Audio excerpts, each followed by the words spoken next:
starting wars? What if we stood up and said, I'm not willing to fight to be right about this? Because I'm not the type of person who's all anti-war because I don't think that we should be sending people to die. Well, I don't. Right. But that's not my reason for being against war. My issue with war is I'm not willing to fight to be right. Because, you know what? It's not worth it. Right. Being right isn't worth it. It's not worth the breakdown. It's not worth the pain. Even in our families. I mean, how many people fight at Christmas time because of stupid little things about I didn't get this gift, or you didn't park the car in the right place, or I don't know, an icicle fell and poked my eye. These are stupid things. And yet they'll turn around and they'll sing Silent Night and Away in a Manger and feel something beautiful and not let that go and be something else. To go and fill the lives of others around them. If Christmas is anything, I get that it would serve to be a commitment to have that energy for the rest of the year. It's like a recharging. So for you, Melissa, what is your best Christmas memory? Like, what's the Christmas memory you remember the most as a child? Well, the one that I remember the most? Yes. Well, it wouldn't be a joyful one.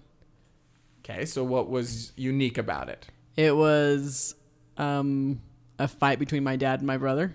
Okay. And, you know, they're swearing and screaming and freaking out, and it was Christmas Eve. And then my brother left in a big old huff. And I just remember thinking, oh, my heck, we're jacked up. We're jacked up. And I was This could happen on Christmas. No, I didn't even think of that when I was little. I just thought, oh, my gosh, my dad is freaking out, and my brother's swearing at my dad. How can we get so out of control that this is happening? So you had a little war in your house. Yeah. Christmas war. Uh-huh. So it's interesting that that's one of your most keen memories of Christmas. I get that a lot of people can remember a Christmas like that. One of my most special memories is my mom would always put the Christmas tree up, you know, right around the normal time, just after Thanksgiving. And it would be down in the family room, and every weekend I would spend the weekend down on the couch just enjoying the tree.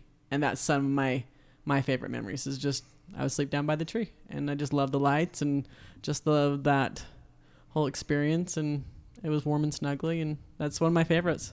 I love that. I love that everyone has their own experience and memories of Christmas, whatever they are. And if we stripped away, like you laying on the couch in front of the lights and loving the lights, what is it that you were actually loving? For me, I loved my alone time and just having that moment of reflection by myself. Just the peace of being who you are and just being in that moment. Yeah, I loved that. Yeah, I get that. A lot of people learn how to be in the moment just by being in Christmas. Yeah. And giving gifts and receiving gifts and all those things. And sometimes I would invite my little brothers to come down and sleep with me, you know, and we'd lay there and just look at the lights and talk, and that's some of my favorite memories. Because it's almost like the tree gives you permission to have those moments. Yeah. So if Christmas does nothing else, it gives us permission.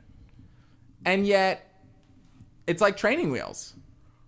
That we pull off the bike on January 1st, crash the bike January 2nd, and then walk the rest of the year. And then drag our sorry asses into Christmas. To December 1st. Into Christmas the next year. And so it's time for us to walk it like we talk it. It's time for us to walk it like we sing it. Mm-hmm. And if Christmas is going to be valuable, it's going to be because we do more than singing. We do more than hanging lights and putting tinsel up and giving gifts. We literally change the way we do things every day.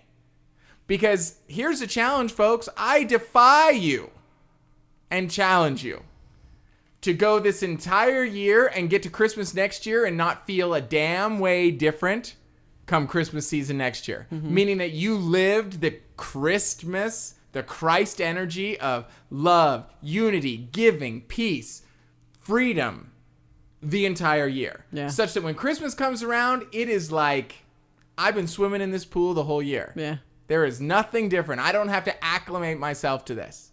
Because otherwise, these grown-up Christmas lists that we have are worthless. And it's in that disingenuous lie of Christmas that ultimately the disappointment lives. Yeah. And the frustration lives. So it's time for us to step up, to live Christmas in that Christness of joy, peace, unconditional love. Because in that way, doesn't matter what you get. Doesn't matter whether the turkey works or the ham works or whether you get that parking space at the mall. It doesn't matter whether someone cuts you off, because you are truly living in peace. You are demanding peace of others around you, and you are a peacemaker. And when Christmas is gone and the new year starts and there's a whole new year ahead of us to be peacemakers as citizens of the world, will we step up and be peacemakers? Will we let the government know that we demand peace? That we choose not to go to war to be right? Right. Because we chose not to go to war at Christmas time to be right about the Christmas decorations or the eggnog or the Christmas presents. It's time for us to walk it like we talk it. So that's it. That's our Christmas show.